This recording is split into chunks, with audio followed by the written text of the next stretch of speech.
안녕하세요. 안녕하세요. 오늘 저는 여러분들과 함께 예수님의 12 제자 사도 가운데 두 사람 마태와 시몬의 이야기를 같이 나누고자 합니다. 먼저 함께 이야기할 사도는 마태입니다. 여러분 마태 다 들어보셨죠? 어디서 들어보셨어요? 마태복음 할 때 거기 등장하는 마태. 그에게 붙여진 별명이 있다면 그는 경멸을 존경으로 바꾸었던 사도, 이런 별명을 붙일 수가 있습니다. 자, 성경에서 예수님이 이 마태를 만나 마태가 그의 제자가 되어 새로운 삶을 출발하는 그런 복음서의 텍스트, 마태복음 9장 9절이야 13절의 성경의 말씀을 먼저 경청하시겠습니다. 예수께서 그곳을 떠나 지나가시다가 마테라 하는 사람이 세관에 앉아 있는 것을 보시고 이르시되 나를 따르라 하시니 일어나 따르니라. 예수께서 마태의 집에서 앉아 음식을 잡수실 때 많은 세리와 죄인들이 와서 예수와 그의 제자들과 함께 앉았더니 바리새인들이 보고 그의 제자들에게 이르되 어찌하여 너희 선생은 세리와 죄인들과 함께 잡수시느냐. 예수께서 들으시고 이르시되 건강한 자에게는 의사가 쓸데없고 병든 자에게라야 쓸데있느니라. 너희는 가서 내가 긍휼을 원하고 제사를 원하지 아니하노라 하신 뜻이 무엇인지 배우라. 나는 의인을 부르러 온 것이 아니요 죄인을 부르러 왔노라 하시니라.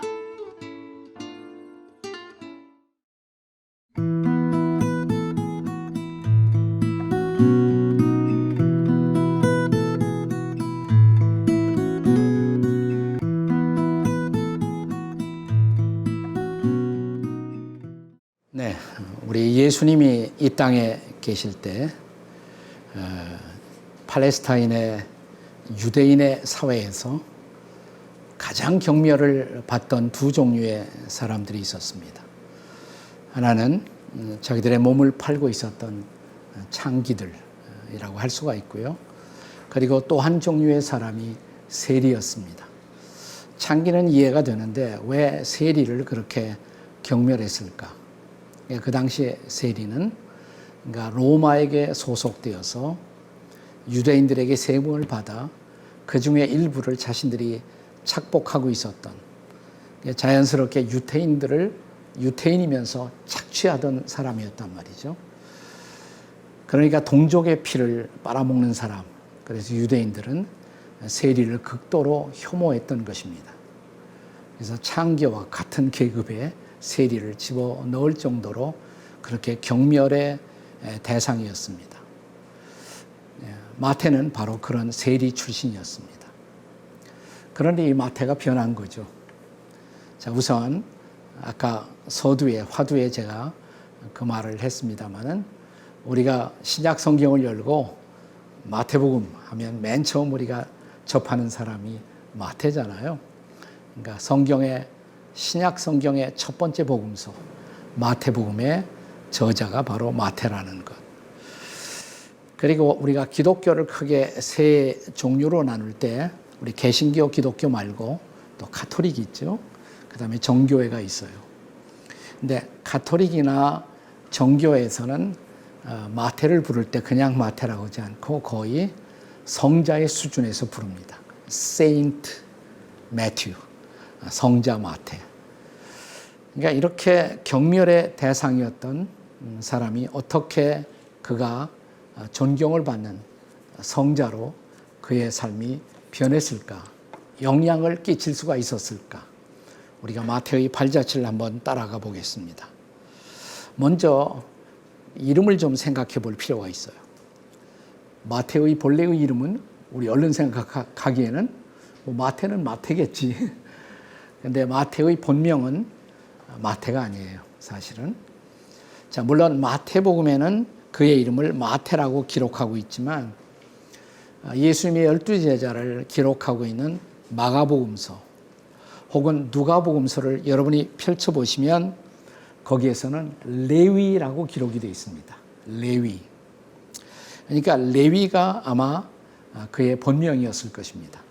마태는 예수님 만나고 나서 새로운 이름으로 선물 받았던 이름, 매튜라는 마태라는 단어의 뜻이 하나님의 선물이다 그런 뜻이거든요. 참 좋은 뜻이죠. 네, 하나님의 선물. 자, 그런데 본래의 이름이 레위였다. 레위라는 그 단어가 우리에게 좀 익숙하죠. 전혀 어색하지 않잖아요. 그 레위라는 이름을 어디에서 많이 들어볼 수 있어요? 신약입니까? 구약입니까? 구약이죠. 왜냐하면 구약에 레위 지파가 있었잖아요. 네. 제사장 지파. 이 사람의 이름이 아마 레위였던 것은 출신 가문이 아마도 제사장 가문이 아니었을까라는 생각이 듭니다. 사실 제사장 가문의 사람들은 제사장이 되기 위한 교육을 받아요. 어렸을 때부터. 그러니까 잘 써야 돼요. 뭔가를. 기록을 잘해야 돼요. 또 잘 뭔가 보관을 해야 되고. 이것이 나중에 마태복음을 기록하는데도 상당한 영향을 끼치지 않았을까 이런 생각이 들어요. 제사장이 되기 위한 교육을 받았던 배경. 이것이 나중에 그가 마태복음의 라이터로서, 기자로서 쓰임을 받는 중요한 배경을 형성했을 것이다. 이렇게 생각할 수가 있습니다. 자, 그런데 그가 어떻게 예수님을 만났을까? 예수님을 또 믿게 되었을까? 우리가 이 마태는 본래 그가 가버나움 출신이었어요. 가버나움. 근데 가버나움 지역에서 갈릴리에서도 가버나움이라는 타운, 이 타운은 예수님의 타운이라고 별명이 붙어 있습니다. 지금도 성지순례를 가시면 여러분이 카페르나움, 가버나움 이 동네 앞에 가면 타운 오브 지저스 이렇게 간판이 붙어 있거든요. 근데 여기에서 예수님의 부름을 받은 유명한 제자들 베드로라든지 뭐 안드레 이런 사람들이 다 가버나움 출신이에요. 그러니까 자기보다 먼저 가버나움에서 예수님을 만나 예수님을 메시아로 구세주로 믿고 예수님의 제자가 되었던 사람들, 대표적으로 베드로, 안드레, 자기 같은 동네 사람이니까 그에게 예수님에 관한 메시지를, 소식을 아마 들었을 것이다. 그리고 본래 우리가 이 마태는 이제 세리로서 세관에서 일을 했겠죠. 세관. 이 가버나움 세관이 이스라엘 전체에 있었던 몇 개의 세관 가운데 유명한 세관이었습니다. 여러분이 지금 혹시 성지순례를 가시면 예루살렘 구성이 있어요. 구성. 거기 주변에 쫙 한 8개의 문이 있습니다. 근데 북쪽으로 다메섹이라는 문이 있어요. 다메섹 게이트가 있거든요. 그 다메섹 게이트를 따라 북쪽으로 쭉 가면 다메섹이 나오는 거예요. 다메섹은 시리아에 속하죠. 시리아. 네.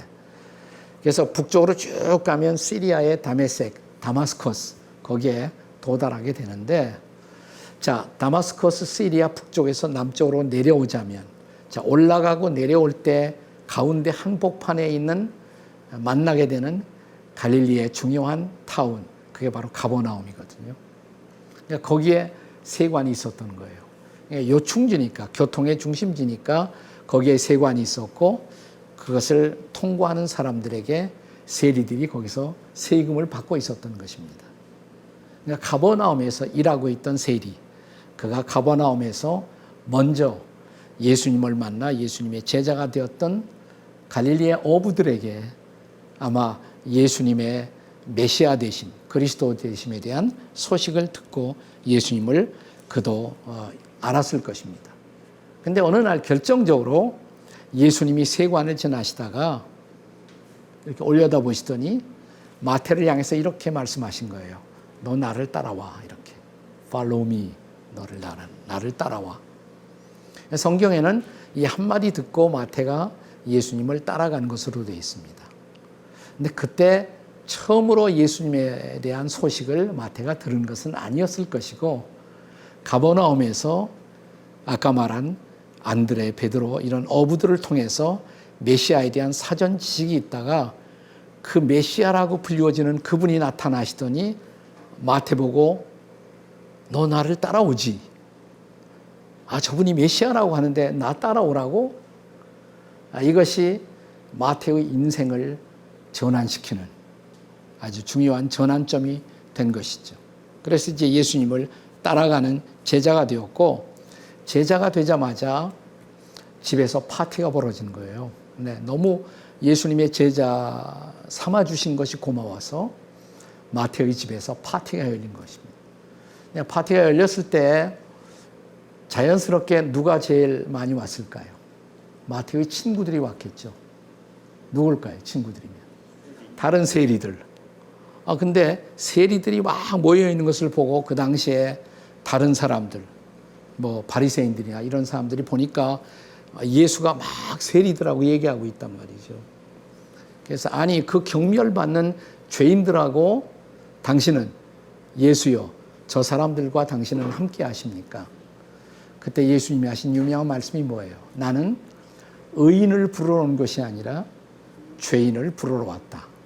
그리고 병든 자에게라야 의사가 필요하지 건강한 사람에게는 의사가 필요 없는 것이 아니냐. 나는 바로 이런 사람들을 위해서 세상에 온 것이다. 라는 예수님의 유명한 선언과 함께 마태의 제자된 삶이 시작이 된 것입니다. 그 다음에 마태의 사역, 어떤 일을 했을까? 그가 회심한 후에 우선 새 이름을 받았죠. 새 이름이 뭐라고 그랬어요? 마태. 레위가 마태가 된 거예요. 하나님의 선물. 그리고 하나님의 선물을 받은 사람답게 그는 자기를 불러주신 주님을 위해서 그가 남긴 가장 위대한 공적이 뭐냐? 메시아의 생애를 기록하는 뭐예요? 마태복음을 기록했다. 아마도 그가 제사장 가문의 교육을 받았기 때문에 이 기록에 아마 뛰어났을 거예요. 그러니까 자기의 은사를 가지고 재능을 가지고 예수님의 생애를 기록하는 그런 사람이 될 수가 있었던 것입니다. 거기서 끝나지 않아요. 물론 마태가 예수님의 생애를 그렇게 기록했을 뿐만 아니라 예수님을 증거했겠죠. 만나는 사람들에게 열심히 예수님을 증거하고 예수님이 어떤 분이라는 것을 소개하고, 주로 마태는 이스라엘 땅, 팔레스타인 땅 안에서 자기와 같은 유대인들에게 예수님을 제일 많이 증거했던 것으로 알려져 있습니다. 그러나 거기에서 멈추지 않고 나중에 땅 끝까지 가서 내 증인이 되라는 말씀을 따라 마태는 에티오피아까지 갑니다. 그리고 에티오피아에서 순교합니다. 이런 마태의 인생이 남기고 있는 중요한 레슨을 정리하자면 우선 그의 위대한 결단, 예수님을 따라가기로. 근데 그랬을 때 그는 세리로서 더 이상 이제 돈을 못 벌죠. 그죠? 돈을 버리는 희생적인 결단. 그러나 동시에 그의 인생이 변해요. 남의 것을 빼앗던 그가 남을 섬기고 메시아를 증거하는 주님의 증인이 될 수가 있었다는 것.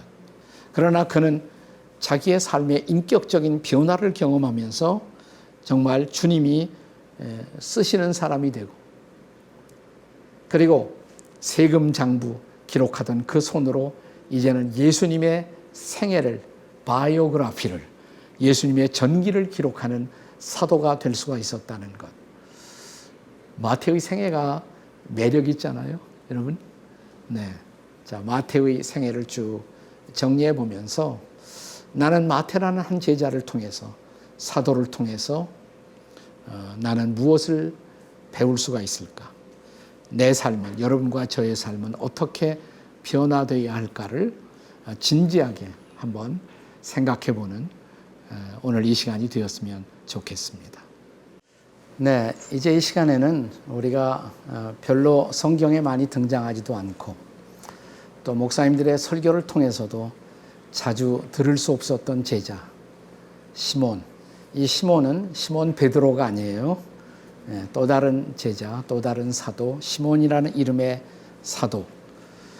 저는 이 사도에 대해서 이런 별명을 붙이고 싶어요.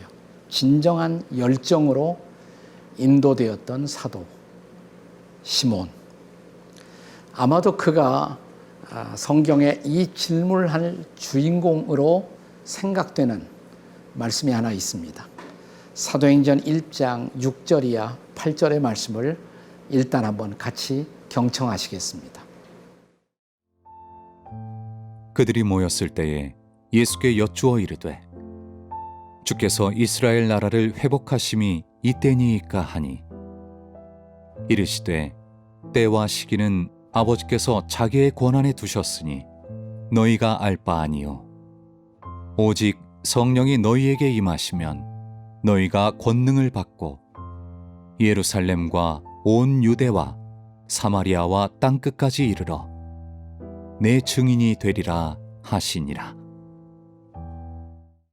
네, 우리가 방금 경청했던 말씀은 사도행전 1장 6절 이하의 말씀. 여기에 이스라엘 나라를 회복하심이 바로 이때입니까? 이 질문을 성경에는 시몬이 했다고 기록되어 있지 않아요. 그런데 아마도 틀림없이 시몬이 했을 것이다라는 근거를 제가 함께 시몬의 이야기를 풀어나가면서 말씀을 드리도록 하겠습니다. 우리가 그 시몬은 물론 예수님의 12제자의 리스트가 나올 때 공고한 복음서에 그리고 사도행전 1장에 보시면 12제자의 리스트가 쭉 나올 때 항상 이 시몬이 포함되죠. 네. 근데 그 밖에는 그가 무슨 액션을 했다, 또 무슨 대화를 했다, 일체 기록되어 있지 않아요. 그냥 가정적으로 사도행전 1장 6절 이하의 이 질문을 시몬이라는 제자가 했었을 것이다라고 가정할 뿐입니다. 가정하는 이유. 자, 그런데 이 시몬이라는 제자에 관해서 그 12제자의 명단을 성경이 기록할 때 마태복음 10장 4절에 보시면 이렇게 기록합니다. 그냥 시몬 한 것이 아니라 가나나인 시몬 이렇게 되어 있어요. 가나나인 시몬. 그런데 누가복음에 보면 똑같은 사람을 이 시몬을 누가복음 6장 15절에 가나나인 시몬이라고 하지 않고 셀롯인 시몬 이렇게 기록했습니다. 셀롯, 영어로 말하면 zealot, zeal 그러면 Z-E-A-L 그러면 열심이란 뜻이 되죠. 그래서 zealot 그러면 흔히 번역할 때 열심당원 이렇게 번역합니다. 그러니까 열심당원이라는 그룹에 속해 있었던 사람이다. 그건 이해가 돼요. 근데 가나나인은 또 뭘까? 가나나인 시몬. 가나? 혹시 갈릴리 가나 사람이란 뜻일까? 이렇게 생각하는 학자들도 없지 않아 있어요. 그런가 하면 혹시 가나안을 잘못 쓴 건가? 이 사람이 본래 원주민으로 오래 살았기 때문에 가나나인으로 한 것이 아닐까? 뭐 이런 추측을 해볼 수도 있어요. 근데 그것이 아니고 히브리어로 카나라는 말을 쓰게 되면 칸나 이렇게 하게 되면 그게 본래 열심이란 뜻이에요. 그게 열심이란 뜻이에요. 그러니까 아까하고 똑같은 뜻이에요. 결국 그렇게 되면 이 사람이 열심당원, 이것이 이 사람의 정체성이다라는 것을 성경을 통해서 우리가 알 수가 있죠. 자, 우리가 열심당원의 배경을 이해하기 위해서는 예수님 당시에 유대인들 가운데 종교심을 가진 대표적인 종교인들을 네 가지 그룹으로 나눌 수가 있어요. 이 네 가지 그룹을 이해하지 않고는 사실 신약 성경을 이해하기 어렵습니다. 첫 번째 대표적인 그룹이 뭐냐면 바리새인. 많이 들어보셨죠? 네, 바리새인. 네. 바리새인은 그 하나님의 율법, 토라라고 불리워지는 율법을 카피하기도 하고 또 율법을 이렇게 해석하기도 하고 율법을 가르치기도 하는 사람으로서 하나님이 율법을 지키는 일에 무엇보다도 열심을 내고 있었던 사람들. 일종의 이 사람들은 종교적 근본주의자다 이렇게 말을 할 수가 있어요. 그것이 바리새파, 바리새인들이었습니다. 그런가 하면 또 신약 성경에 많이 등장하는 또 하나의 그룹 중에 사두개인, 사두개인. 사두개인이 도대체 뭔가? 뭐 뱀대가리란 뜻인가 혹시? 사두개가 뭘까? 사두개인은 사실은 그 성전에서 그 제사하는 일에 관계를 하고 있었던 제사장 계급이에요. 제사장 계급.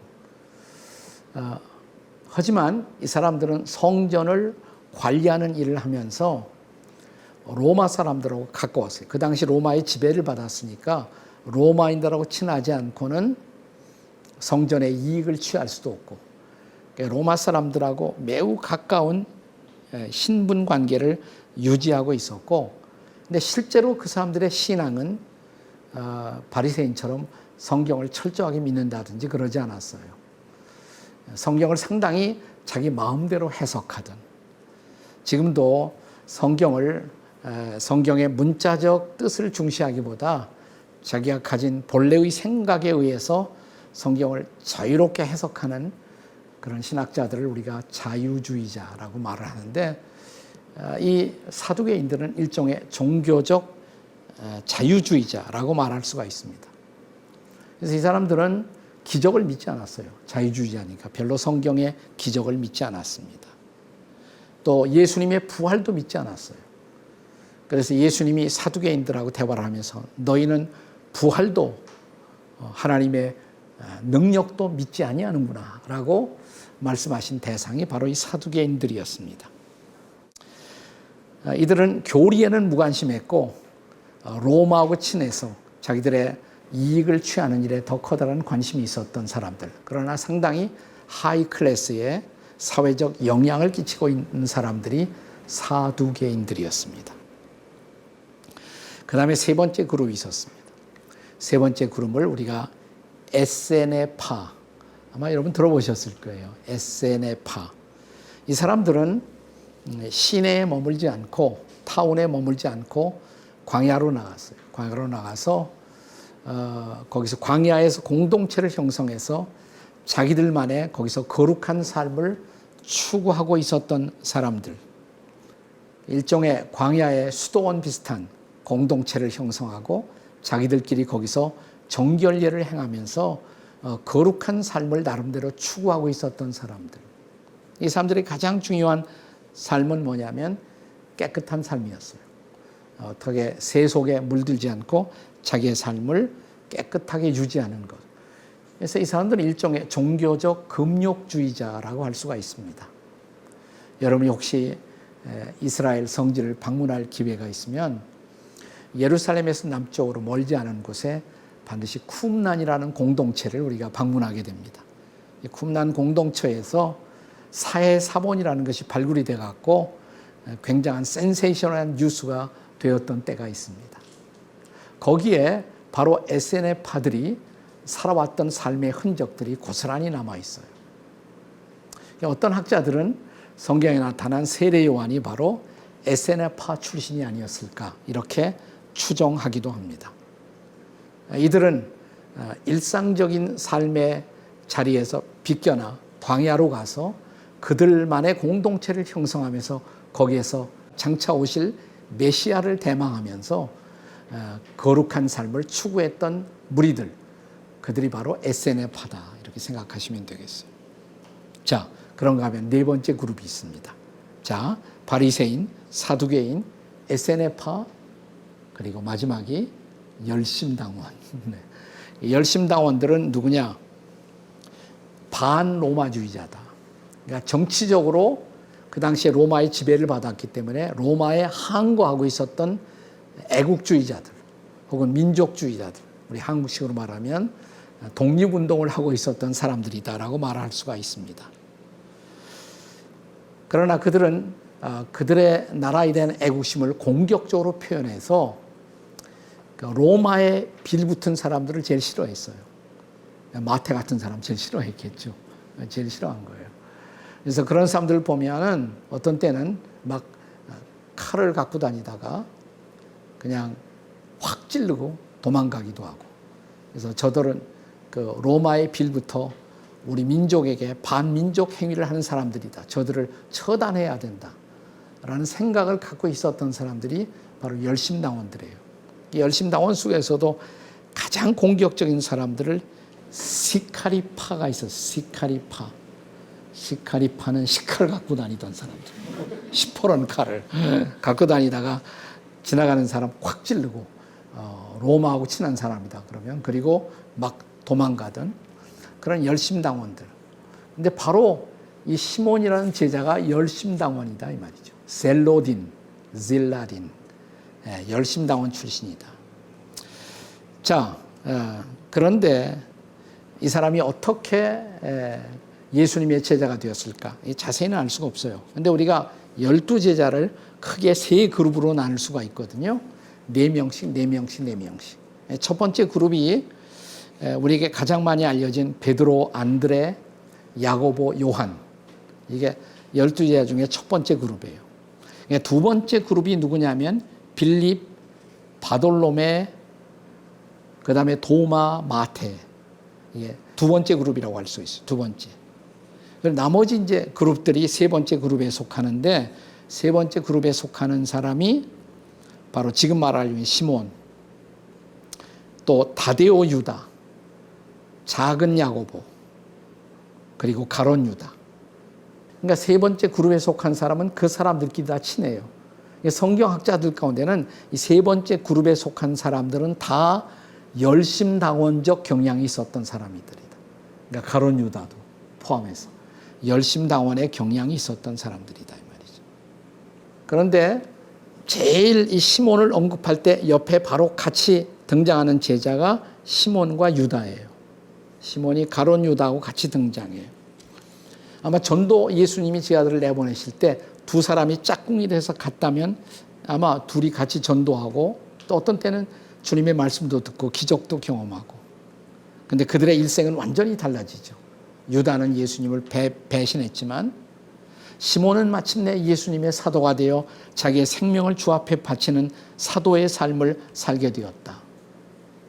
우리가 그래서 시몬의 결론적인 인생은 그는 민족주의자로 출발했어요. 그러나 나중에 복음주의자가 됩니다. 민족주의자가 복음주의자가 된 사례. 여러분 선교하는 사람들이 타민족을 향해서 선교하는 사람들이 이 해외 선교의 가장 장애물이 뭐냐 할 때 이런 말을 씁니다. 선교학자들이 자민족 중심 사고, 에트노센트리즘 그러는데 내 민족만 생각하는 거. 이건 모든 민족을 사랑하는 하나님의 관점에서 보면 방해가 되는 거예요. 그러니까 이 애국심 때문에 오히려 예수님을 따라가는 일에 방해가 될 수 있어요. 아까 처음에 제가 말했던 사도행전 1장의 성경 구절. 예수님이 부활하시고 나니까 승천하기 전에 40일을 세상에 계셨거든요. 그때 한 제자가 나와서 한 질문. 이스라엘 나라를 회복하심이 이때입니까? 그분이 부활하셨으니까 부활의 능력을 가지고 우리나라를 이제 독립시키시려나? 이 질문을 할 수 있는 가능성이 가장 많았던 제자가 누굴까요? 시몬이겠죠. 뭐 그러니까 내가 물어보는 거 아니에요. 시몬. 그러니까 민족주의자니까 이 사람이. 네.